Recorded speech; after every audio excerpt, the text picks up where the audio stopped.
সন্দেহ। কলকাতার coffee house, college street আর রাজনৈতিক সভা, সব জায়গায় তখন একটাই প্রশ্ন ঘুরছে মানুষের মনে: ভারতের ভবিষ্যৎ কেমন হবে? কংগ্রেস চায় একত্রে স্বাধীন ভারত, কিন্তু মুসলিম লীগ মোহাম্মদ আলী জিন্নার নেতৃত্বে দাবি তুলেছে আলাদা দেশ পাকিস্তান চায়।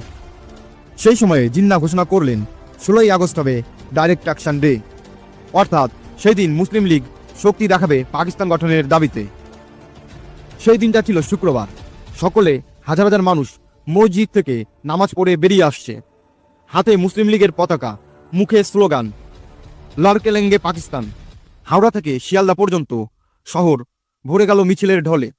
প্রথমে সব শান্ত ছিল, কিন্তু রাজনীতির উত্তেজনা খুব দ্রুতই হিংসার রূপ নিল। কিছুক্ষণের মধ্যেই শুরু হলো দাঙ্গা।